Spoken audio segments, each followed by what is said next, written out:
So good afternoon. Good afternoon to everybody on the call today, and welcome also to those who are viewing this webinar on YouTube. Delighted to be here today with a great lineup and an interesting focus for us. We're looking at the law awards and law applicants for a Fulbright program. Today, very pleased to have Rossa, who's a current Attorney General of Ireland, and he's also a Fulbright alum. We're also joined by Grace Oladipo, who is also a Fulbright alum. So both have gone through the process that we're going to talk about today. Very pleased as also to have representatives from the US. So we have people live from the United States, from the law schools and representative law schools of the type that you might consider applying to. So we have Margaret Lloyd, who's from the Notre Dame Law School, and we have Elise Kraemer, who is at the University of Pennsylvania Carey Law School. So we'll get an opportunity to listen to them and field any questions later on. So I'm going to lead today then just to start talking about the actual Fulbright program as well, and then we'll lead into the focus for law. The program itself was set up in 1946 and Ireland joined in 1957. In 1991, we became a fully functional commission. So we're a binational program fully agreed between the government of Ireland and the government of the United States. At the moment now, there's around 165 countries who run this program. So it's an international, but it's also a local program. As a commission here, we're the Ireland United States Commission for Educational Exchange. And akin to that, we run Education USA, which is a US Department of State program, which provides additional information for students and postgraduates who wish to go and study in the United States. This is outside of any of the programs, the Fulbright programs that we run. So specifically focusing on Fulbright then, Fulbright is an unusual and a very person-centric program. It's available for students, postgraduate students. It's available for scholars. So these would be people for the PhD, for artists, teachers, and professionals. Professionals would have 5 years relevant professional experience. And again, we're not focused specifically on any discipline. Today, we're going to talk about law, but as an overall program, we are open to all disciplines for people to come and research. They can study, they can teach, they can lecture. And of course, just to be sure, to be clear to everybody, this is between Ireland and the United States. We do also have Americans who come to Ireland on an equivalent program. What do the awards provide? Well, we provide a monetary grant. There's visa administration, accident and emergency insurance. But I think the bigger aspects are really its cultural and professional programming, and it's the ongoing support and links to a global network of Fulbright alum. This is why it persists. This is why the program has lasted and has been thriving for so many years. It can be an experience of a lifetime. It's certainly a well-recognized program in Ireland, in the States, and in all the 165 countries that it's run. It's considered quite a prestigious award. The people behind it as well are at an excellent level, and we have some fantastic Fulbrighters. But all that merges then into what we call a Fulbright family. And it is a real thing. And in fact, beyond that, we have Fulbright weddings, we have Fulbright children and Fulbright grandchildren now. The program is that long and that in depth. So effectively, when you join the Fulbright program, you're joining global peers and global peers of excellence. And it is, again, we will say this again and again, it is very much about people. It's very much about your experience. It's very much about the impacts that you want to have. So a little bit about the application process. This is really only a starter. You can find the rest of the information on our website. There's detailed information there, and we will hold very specific webinars later in the call in October. We will help people get over the line for finalizing their applications. First of all, establish your eligibility. The program is open to Irish citizens, irrespective of where you are. If you hold an Irish passport, you're eligible to apply. It's also open to EU and UK citizens who have been resident in Ireland for 5 years or more, the Republic of Ireland. You need to demonstrate a strong rationale for where you're going in the United States. You also need to tell us why Fulbright. Why should it not be some other program? You would have to comply with the 2-year home rule visa. That means essentially that under the J1 program, you have to live in Ireland for 2 years before you could go back to the States with a specific residency type of visa. You can, of course, go visit the United States under normal visa waiver program. You can't be a dual US Irish citizen. You can't be living in the United States at the time of your application, and you cannot have recent extensive experience of studying or living in the US. If you have any specific queries, I would say to email us at awards@fulbright.ie, particularly for point 7 there, and we can certainly come back to you to advise you on that. The applications are open now. They will close at the end of October. In November, December, we will have technical reviews from your peers, and then hopefully you can be called for interview in January to February, and in March, then we would expect to be able to get back to you. So what should you be doing at the moment? Well, obviously looking at our website. If you want to go to an LL.M program, and we're going to hear about some of those later today, then you should obviously find out details about what you have to do for that part to be accepted on the LL.M program that you're going to do. If you're going to do research, then you might decide instead where you actually want to go, what suits you best, why go there. We're very interested in where you will go and the experience that you'll have. So certainly consider all of that. You don't necessarily just have to go from point A to point B. We're very interested in the journey that you might take and the experience that you might want to have. So you can start your application now, and you can reach out to the LL.M schools now to get a broader idea of what you might need to do. The types of categories we have, and these actually, the ones that are highlighted are all relevant to some extent to people in the law, in the area of law and law research. So student awards are postgraduate research or postgraduate degree programs. Scholar awards are for academic professional research or to teach lecture. The Tech Impact Awards are very, very short term. They have an ICT focus, but again, it can be law with ICT. That's either that you're bringing your you might even be somebody with ICT skills and you want to bring it to a law school in the US, or you might be that there's a school in the US that you want to bring some particular law issue that you think IT can resolve. And then the Fulbright Schumann Awards, they operate out of Fulbright in Belgium. These are programs that are more akin to larger EU and US issues. Again, law actually often features in those. So I would certainly say to go look at our website and then follow through the link to the Fulbright Commission in Belgium, who administer this program. So I think we've really discussed that. You have 5 years or relevant professional experience or a PhD if you're going as a scholar. It's a 3 to 12 months duration. If you're a postgraduate student, it's 4 to 12 months duration. And we're looking obviously at degree-seeking students. So for instance, the LL.Ms we're talking today, or you can obviously go and do some part of a research program as well. But you must establish your own affiliation with the US institution that you're going to apply to. We do have a number of other sponsored awards, and I always bring these up, even where we're on a focused award, because law in particular applies to all of these areas. I know recently we've had people looking at environmental law who are looking through to the EPA award. So HRB, EPA, GSI, all of those can potentially have a law aspect. So I would say be strategy aware and be innovative. There are many opportunities here for people who are focused on law, not just going to achieve an LL.M.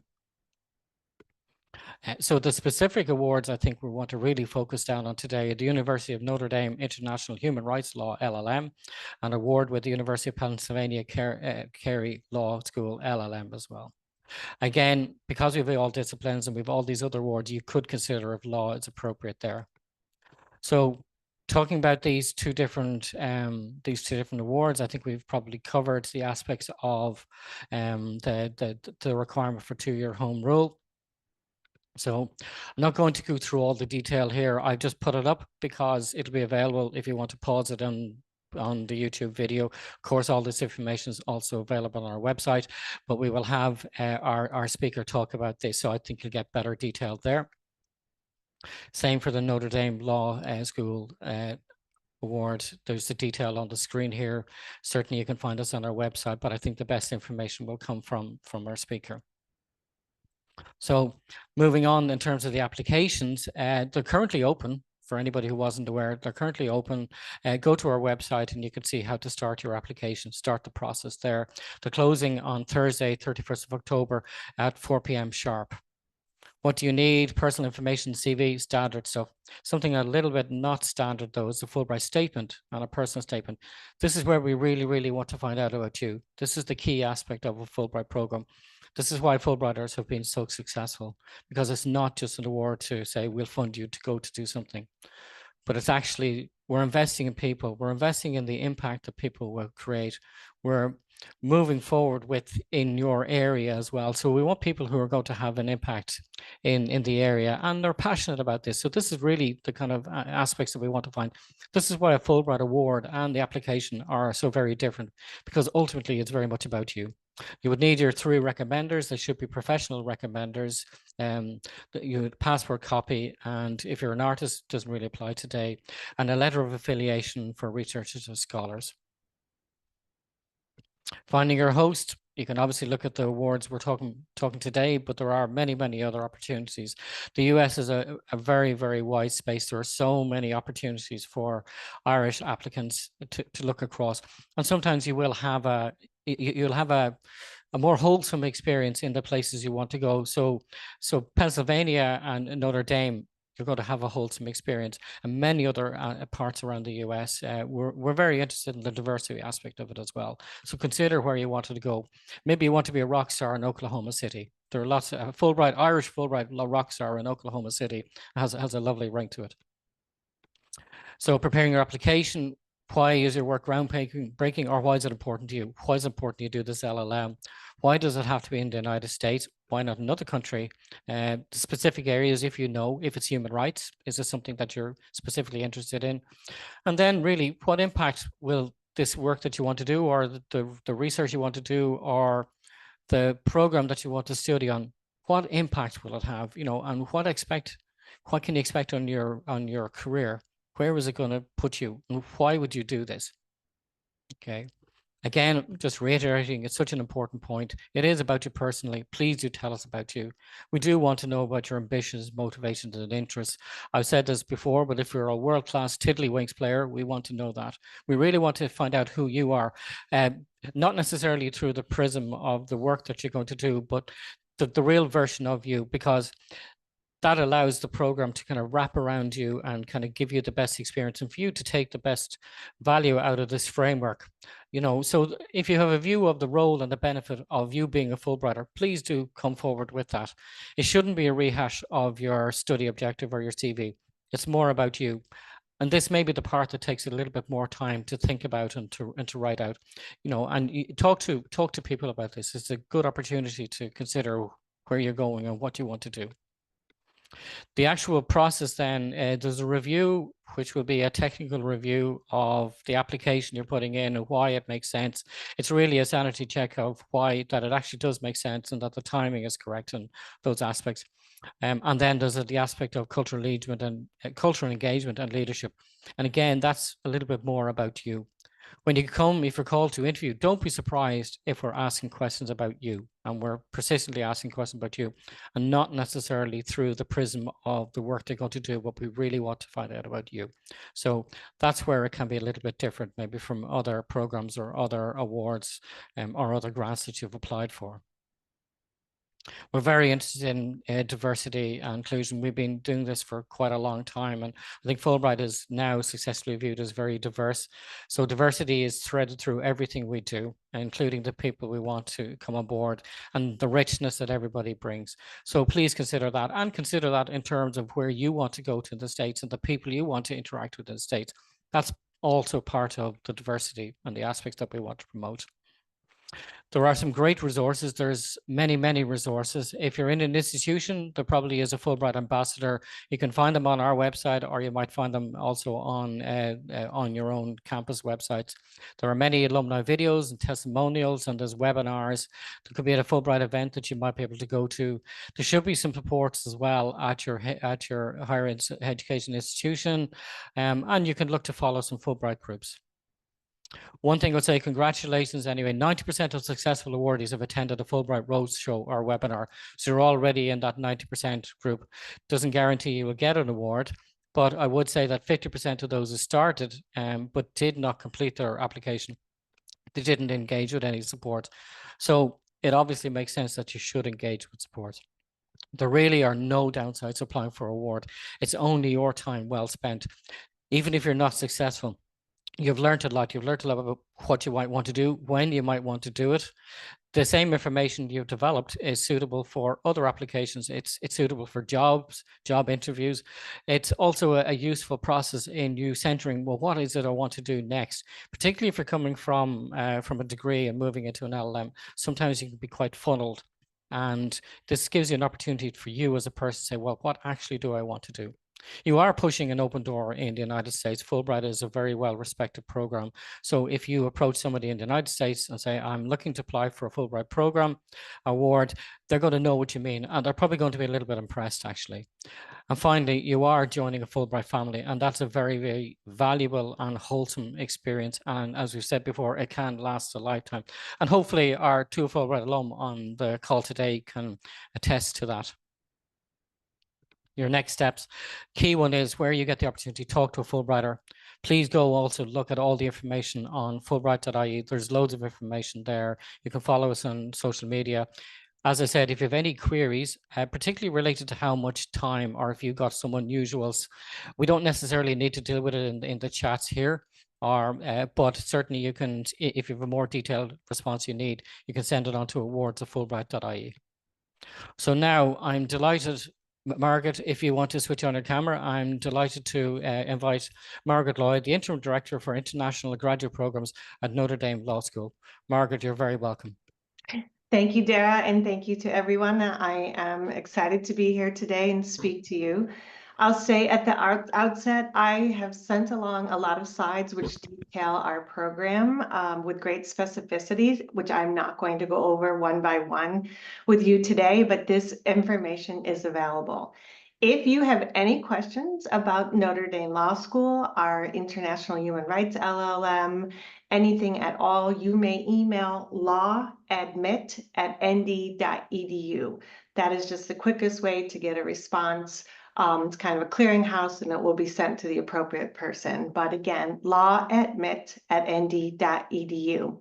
So first thing I have to say is, where is Notre Dame Law School? We are in Notre Dame, Indiana, which is in South Bend, Indiana. We're about 90 minutes east of Chicago, Illinois. That's probably what more people are familiar with than South Bend, Indiana. But we are a university established in 1842, and just this past week, we inaugurated our 18th president, who's Father Bob Dowd, CSC. All of our presidents are members of the Congregation of Holy Cross, who were the founding members of Notre Dame. So on to the specifics. Actually, Dara, if you would return to that prior slide, I'll just very briefly talk about the International Human Rights Law LL.M. This was established over 50 years ago now, which focuses on training human rights defenders worldwide. And it is aligned with Notre Dame's Catholic mission and global scope. We have a number of alumni, over 500 graduates, who are now all over the world in more than 100 countries. And this program is jointly run by the Institute for Civil and Human Rights, along with the Notre Dame Law School. And you'll see in later slides the success of our candidates and our graduates, which we even have one later on the call. And they do very prestigious work and very important work post-graduation. And we are recognized around the world for our program and the success of our program relating to our faculty and the academic rigor and the impact that we established throughout the world. So that is a lot of our basics. Here's our curriculum. You'll see the fall semester is prescribed. Everyone must take that. We feel that these courses are essential to navigating the international human rights world, but in the spring, you are permitted to take the electives of your choice. Many students determine to do a LL.M thesis or a directed reading, which can be up to 3 credits on a specialized topic of your choice. And just because people want to know, when does this start? I put the program dates in there. You will have extensive advice from our faculty director, who is Diane DeSerto, who has done many great and impressive and impactful work. And she is the faculty advisor for the International Human Rights LLM. So she will direct you into the courses and study and help you align with the professors of your choosing. I could have gone on and on about all of our faculty, but I just put two up there just to demonstrate some of the global work that they are involved with. One of the opportunities that we have, one of the reasons why our program is so strong is because we have lots of opportunities for our students within the law school to do some impactful work. And we have a global human rights clinic. And you are able to get hands-on experience while you are here. And they represent all sorts of organizations combating human rights violations. And it could also involve policy, some legislative reform, and then training through associations with any international as well as our local partners. So we have lots of JD and LLMs who work in the clinic. And that brings me to another point is you are not isolated here in the law school. We have a significant international population between our JSD students, our international rights LLM students, as well as international JD, but you are invited to interact and befriend the entire student population. We have, in addition to the human rights clinics where you might work alongside our JD students, we also have International Law Society where you work hand in hand and you're able to connect with our JD students. So you have lots of support while you're here at Notre Dame, and the connections you'll make both with our esteemed faculty and your peers, as well as the staff, is very impressive.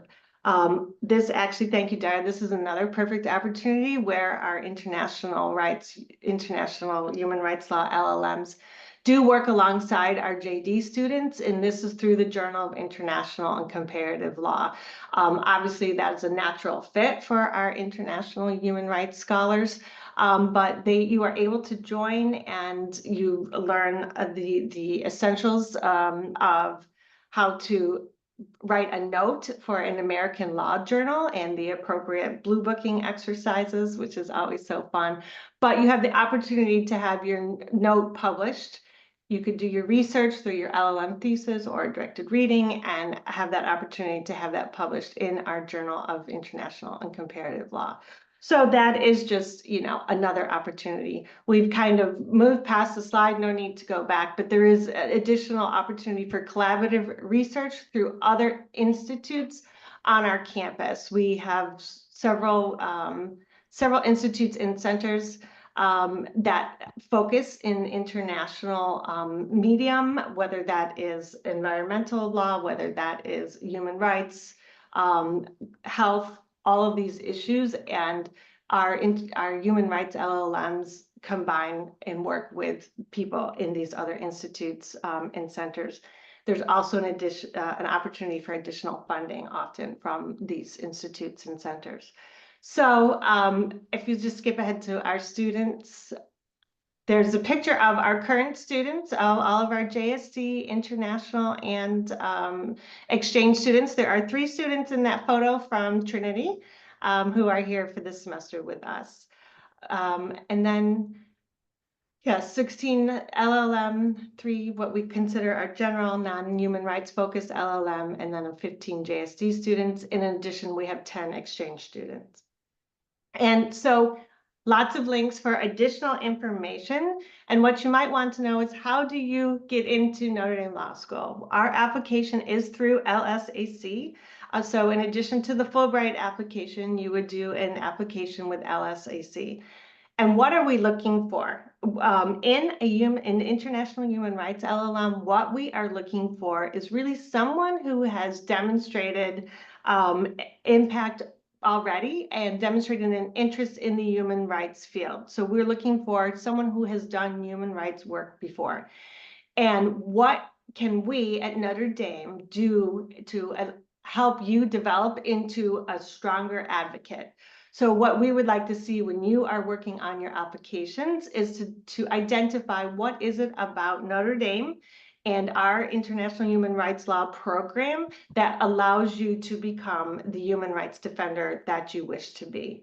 So that is like what the Fulbright application is looking for. We are looking for information about you, what makes you tick, what have you done, and how can we help you further develop into the person and advocate you would like to become.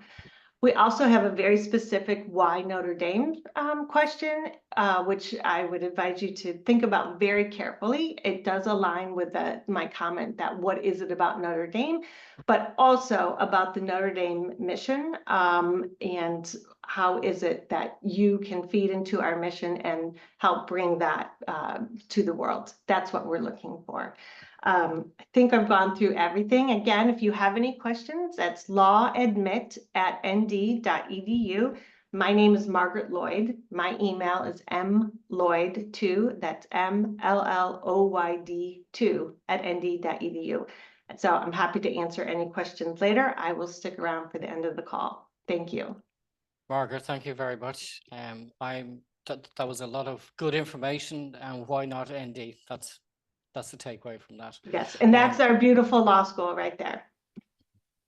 Well, going to another beautiful law school, I'm delighted to invite Elise Kraemer as well, who's the Assistant Dean, Graduate Programs at the University of Pennsylvania, Carey Law School. Oh, thank you so much. Thanks to Fulbright Ireland and to Dara in particular for having us here.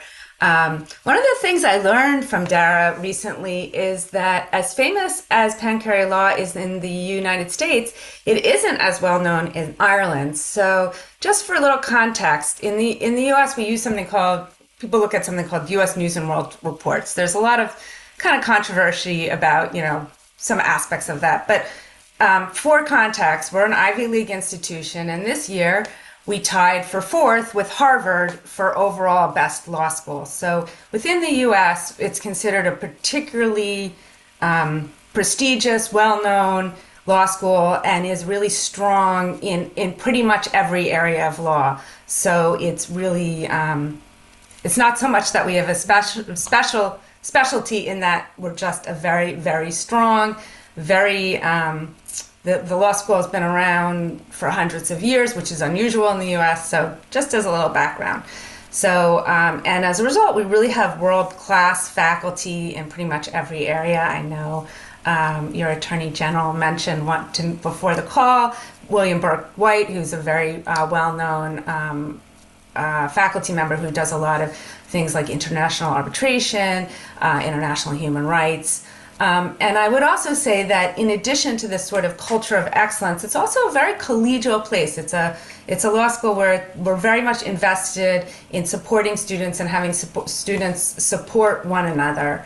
And why don't we move on to the other things for time space? I'll be covering them. So the way our program works, it's fairly unique. We have a preterm program that is for the whole month of August. This year it was 5 weeks. It actually started before August, and we're really the only major law school that does anything like this. We require our LLMs to do it, and you will have 5 credits: foundations in U.S. law, U.S.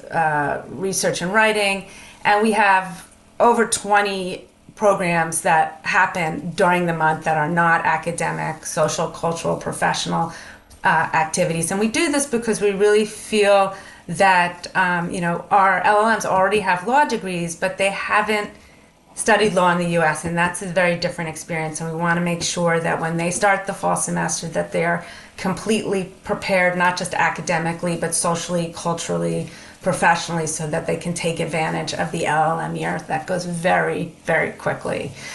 So we offer a general LL.M. So you really, after the summer program, all your classes are what's best for you. You could take all human rights classes. You could take all environmental classes. You could take whatever it is that is what interests you. And you can take big lecture classes. You can take seminars, clinics, whatever makes sense. And we do some advising, because it can be a little bit of tyranny of choice. There's so many decisions to make that it can be a little challenging. So we do offer 2 concentrations. We have one in IP law, one in energy security and human rights, and that's a matter of just taking certain classes, and at the end you get the certificate. There's no kind of separate application. We also partner in many ways with Wharton, the business school here, and one is that there's a business and law certificate. You do not need to apply separately. It happens at the same time as your LL.M degree, and it's really an opportunity for lawyers to better understand the business side of legal transactions and be able to communicate effectively with their clients on business matters, and includes classes such as negotiation, things that deal with human resources, and the way international business transactions work. We also offer a lot of experiential opportunities, clinics, boot camps, practical classes, and there are also a lot of academic opportunities beyond the classroom throughout, where it's a very large university, and all of the schools on the university are on the same campus. We actually have the largest number of international students of the Ivy League schools.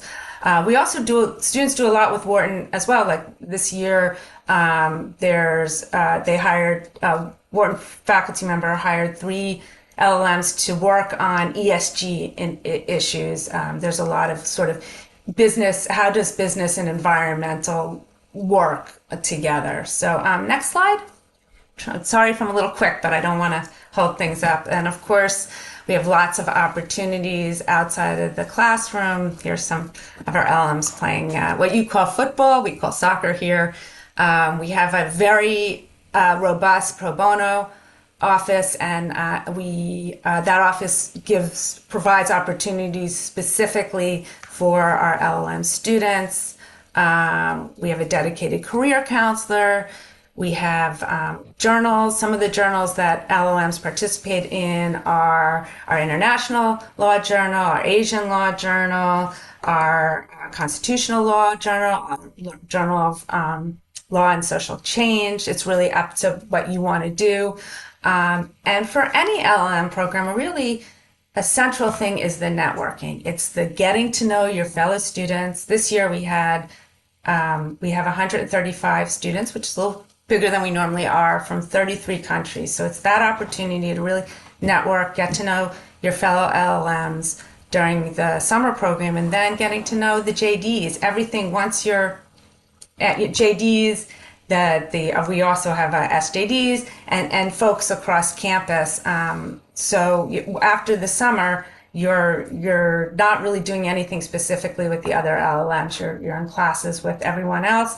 And the way the university works is we encourage people to take classes. During the LL.M, you could take a class at another school, take a class in economics, take a class in whatever you're interested in. And likewise, students from around the university take classes at the law school. So, and most of our faculty have degrees not just in law, but PhDs in other fields as well. So I say, whether you want to have an interdisciplinary experience or not, if you come to Penn, you will have an interdisciplinary experience. Philadelphia, I don't know how many of you know Philadelphia. I was in Dublin this summer, and there are aspects of it that reminded me of Philadelphia. It's one of the least expensive major cities in the U.S. We're the 6th largest, and that's due to just a lot of housing opportunities. There's just a lot of different places you can live as a student. We have a pretty large office of off-campus housing that the university runs to help people figure out where it is they would like to live, whether they want to live next to the campus or in Center City. Everything's very walkable, and we do have some good public transportation. We're sort of halfway between New York and DC, a little closer to New York, a little further to DC. If you take the fast train, it can be as quick as an hour to New York. And we're also near the beach here, and we have some skiing and other things. So it's a very nice kind of centrally located place. It's a real city. with, lots of, sports. We're very into our sports teams here. Lots of theater, lots of art. We have the Barnes collection, which is the largest collection of Impressionist art outside of Paris. It's just, there's a lot to do, big restaurant stream, big nightlife, all that kind of stuff. So next slide, please. So like Notre Dame, we require that you use LSAC. Our deadline's a little earlier. It is later than the Fulbright, but our deadline is December 15th.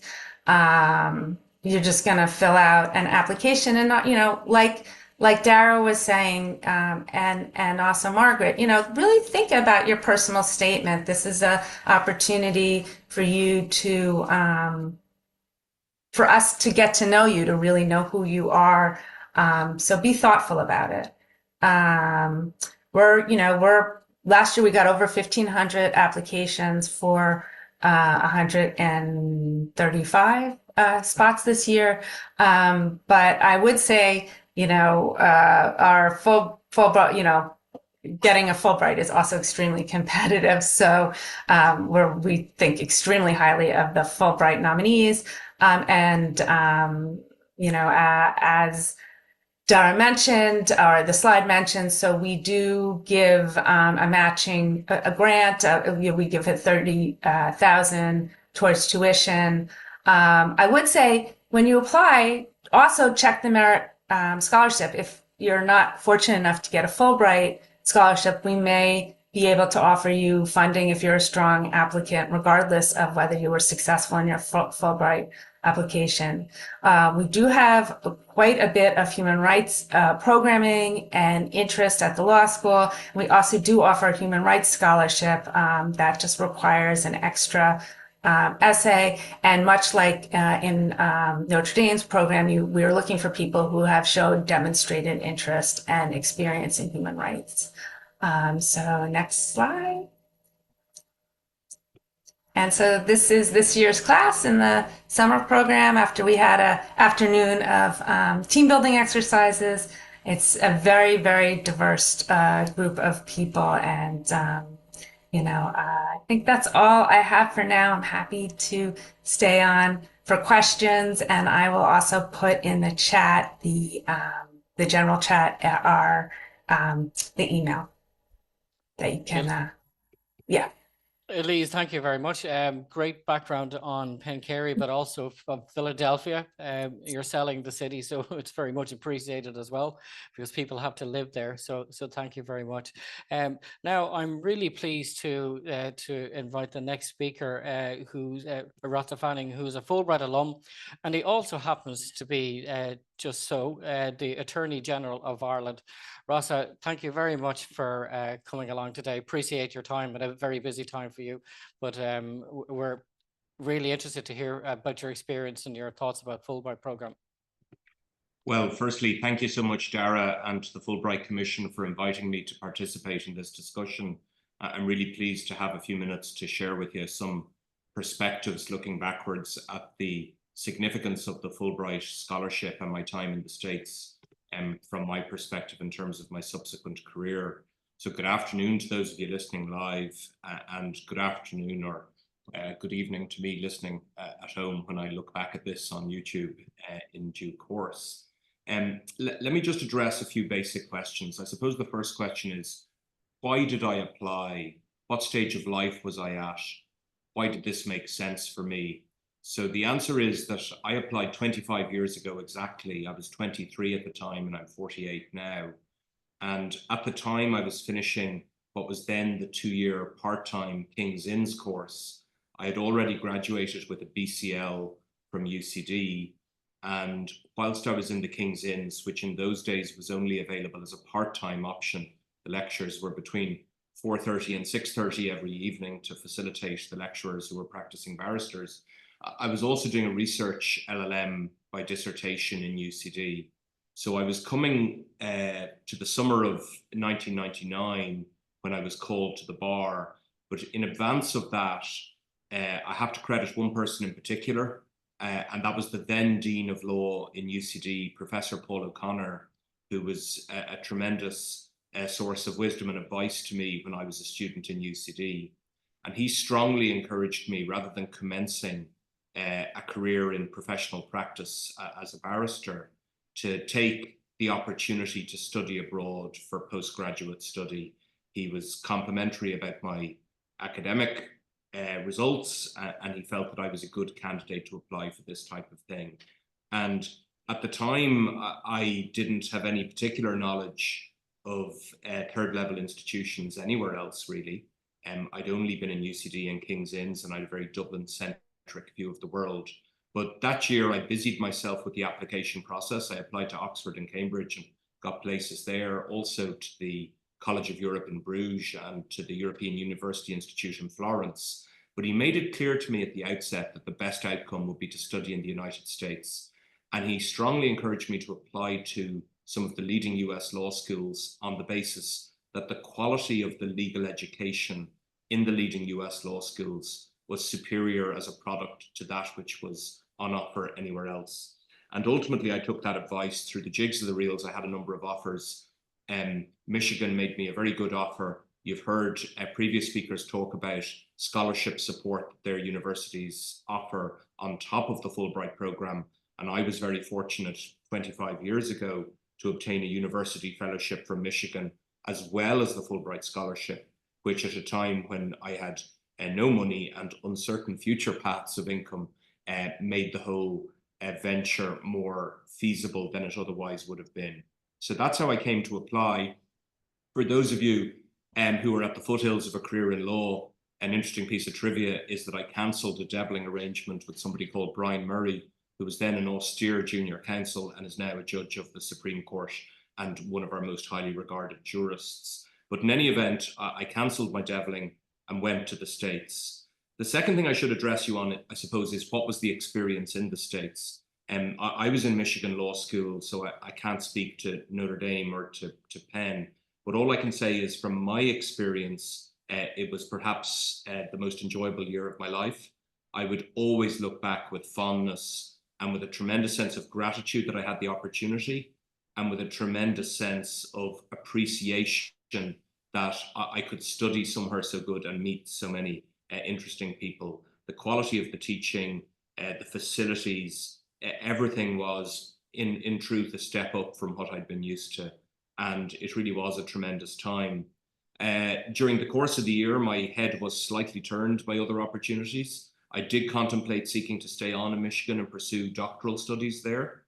I did contemplate on the back of a credible transcript from a leading US law school, seeking to work for an American law firm.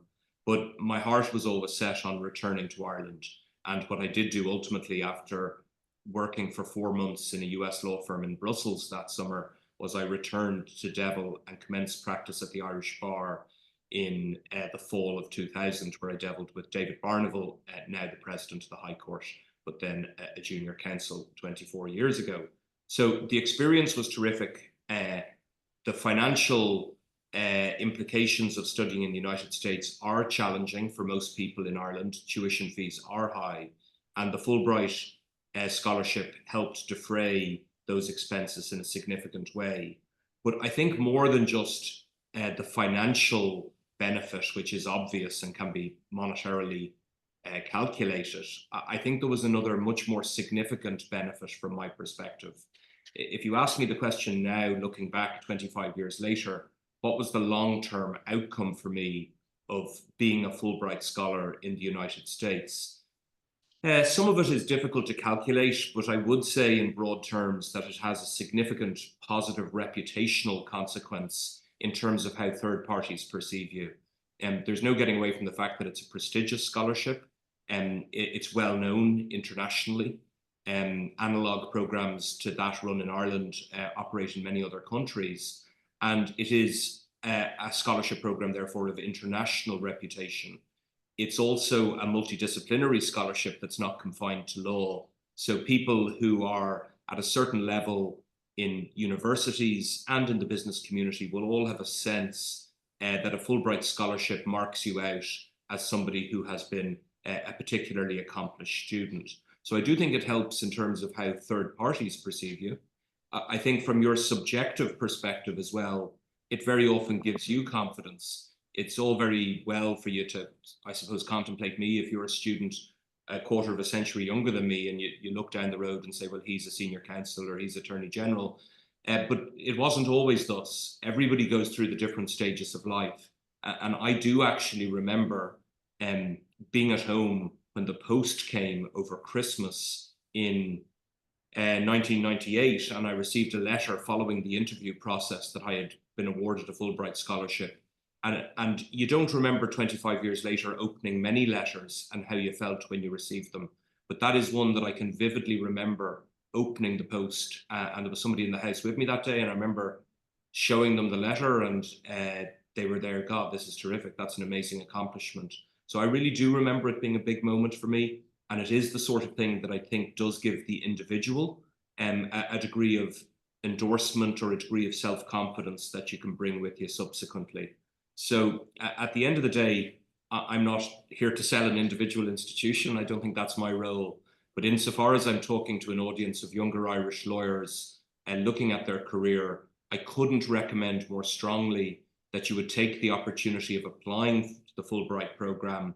And another incidental benefit, depending on the sequencing, and I'm perhaps not the expert on this, is that if the Fulbright decision was made in your favor and it came before the time where the universities had completed their recruitment process, I think it's certainly something that the university law schools should be told about, because it would be, if I could put it this way, another feather in your cap as an applicant if they knew that prior to the point where you had accepted a place in the university that you were now a Fulbright scholar. It would certainly improve their perception of you as a candidate. So I think I've used up my allocation of time, but I will try and stay on and answer any questions that I could assist on. Thanks so much. Rossa, thank you very much. For me, it's very interesting, and I love to hear where we've very successful Fulbright alum, and yet they can go back to pick a time to say this was part of my journey, and this was a good step in my journey, you know, and that kind of gives ground to the comment we're always saying is that, you know, if you don't do this, then you won't know. If you're not successful, that's okay, because there are lots of other opportunities for you. If you are successful, well then, wow, you know, it's a great boosting step. So you've nothing to lose. As I've said, just put the time, and it's time well spent. So thank you, Rossa, for that. We're also then, I'm delighted to invite Grace Oladipo. Grace is a more recent, not 25 years ago, Fulbright alum, and did go to Notre Dame to do the human rights LL.M there. And Grace has been a fantastic advocate of the program, and has, you know, done a fantastic job. If you want to understand how to do Fulbright well, go talk to Grace. Grace, thank you very much. Hi, Dara. Thank you so much. And thank you so much to everybody who's listening in. I hope that you guys are getting so much value from this webinar. I attended at least 3 of these when I was applying for my Fulbright. And so it's an absolute pleasure to be here. And just a little background, like Dara said, I did the LL.M in Human Rights Law at Notre Dame University. And a couple of reasons why I chose this program to begin with was because it is ranked one of the best in the world. The caliber of professors you get to meet, from professors who drafted the Vienna Convention to professors who have taken presidents of countries to court. It was absolutely mind-blowing for me to be around these types of people and to learn from them. And, you know, when Margaret was speaking earlier about Professor Desierto, she's still one of my professional mentors till today. And Professor Carosa was my thesis supervisor. And I did my thesis supervision dissertation on female imprisonment and did a comparative analysis across the world. Additionally, Notre Dame in itself has an exoneration clinic. And so we did a lot of work on exonerating innocent prisoners. And that was really fulfilling work for me. And as well as that, you know, there's this new human rights clinic that Notre Dame has started up that I wish was there when I was there, because I would have absolutely gotten stuck in. But if you are going to Notre Dame, you definitely have to get stuck into this kind of work. My Fulbright experience was absolutely incredible. I mean, you can see me having fun there. I did do some study, okay? I did do some study, but it was just absolutely incredible. I got to do a lot of travel. I did go spend a lot of time in Chicago, but I also visited New York, Texas, and so many other places. And Notre Dame is probably the most Irish place you will go to. Every day, people couldn't believe I was Irish and they wanted to talk to me. But as well as that, throughout America, if you ever say you're a Fulbrighter, people suddenly just really want to speak to you because Fulbright has such an incredible reputation over there. And in addition to that, as a Fulbrighter, you get to attend these enrichment seminars where you meet other Fulbrighters from across the country, and it's a sponsored trip to go to an incredible place. We got to go to DC for about 4 nights, and it was absolutely amazing. And Dara always says, like, Fulbright is a community that you never leave. But truthfully, I did my Fulbright in 2021, and I am still a part of the community, proudly so, staying really, really plugged in. But it's an absolutely mind-blowing experience that completely changes your life. I mean, I graduated in 2022, and after that, I got sponsorship from Notre Dame to go to the Hague Academy of International Law, where I got to meet judges from the International Criminal Court of Justice. I also got to work with a lot of lawyers from all over the world. And then after that, I got to work at the United Nations Office of the High Commissioner for Human Rights, basically working on progressing economic, social, and cultural rights. And then after that, I came back home and started working as a UN policy officer at the Department of Foreign Affairs here in Ireland.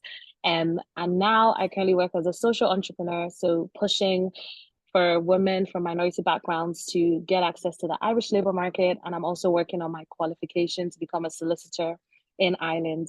And honestly, I don't think any of the things I have said after graduation would have happened if I did not go and do my Fulbright in Notre Dame. The people that I got to meet there pushed me into these rooms. And sometimes I'm standing in rooms that I genuinely can't believe I am in. And that's because of me doing my Fulbright. It's absolutely exponentially, terrifically, absolutely mind-blowingly changed my career. You know, I did my undergrad in UCD, and I could not have imagined the trajectory that my career would take, or even the speed at which it would take. But I'm really grateful that I did my Fulbright because it's absolutely changed my life. And just before I run off, I wanted to, I guess, talk about the application.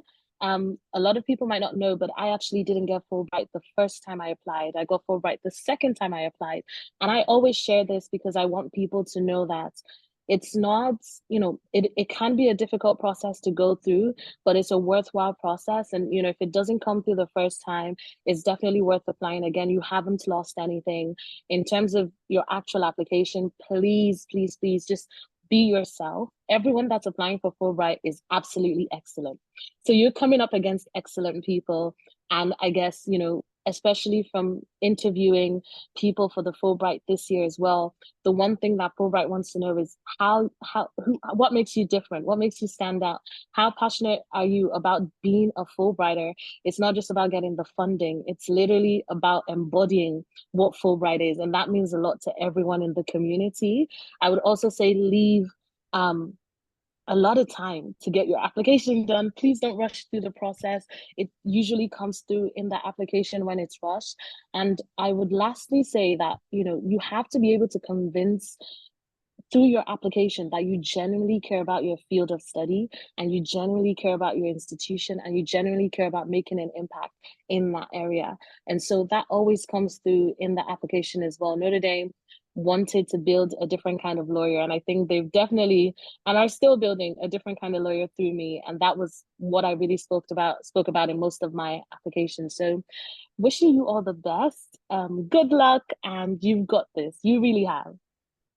Grace, thank you so much, and thank you so much to everybody else for speaking. We are going to have a hard stop in a couple of minutes. I have to say, we really have pushed the boat out today. We've had such excellent speakers and 2 great law schools who are representing. Now, obviously, there are many other law schools in the United States, so I would say, certainly you can look at that. There are plenty of opportunities, and you can apply to those under our All Disciplines program. Or maybe even associated with some other aspect of the Fulbright program. Again, I would say that there really are no downsides. This is all useful. It's a useful process to go through, and you can use that information, as I think Elise said, that you could potentially apply for other law awards or other scholarships that are available, even in these institutions or in different institutions. So we're absolutely, it's a very, very positive step you're taking on your own behalf. There's only a couple of questions, so I just go to read out the question.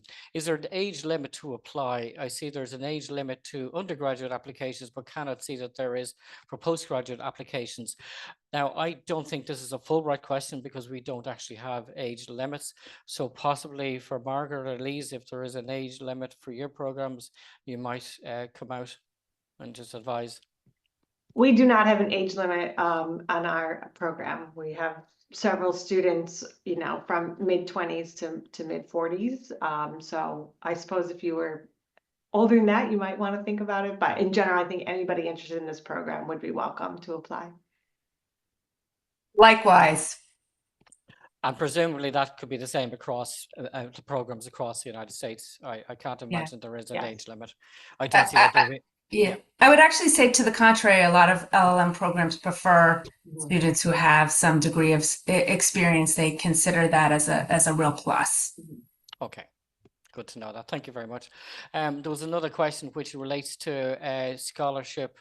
It is for Irish applicants to go to the US.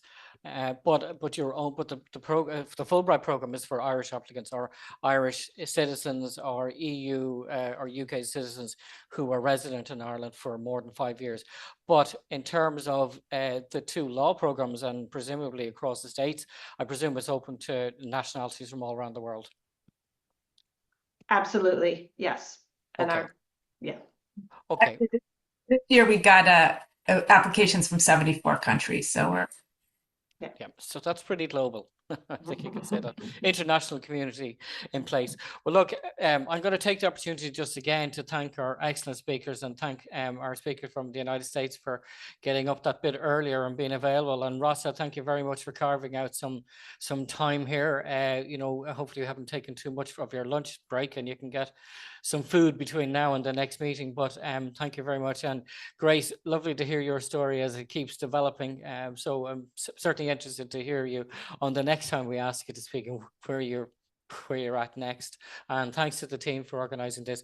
Again, this webinar will be available online, and I think it's a very useful one, irrespective of if you apply this year or the next year or in subsequent years, because not a lot will change. Some of the minor details will change, but the rationale for why, where you might consider going, that's all going to remain the same. And applications are open now. So the easiest thing you can do is start the application process and decide.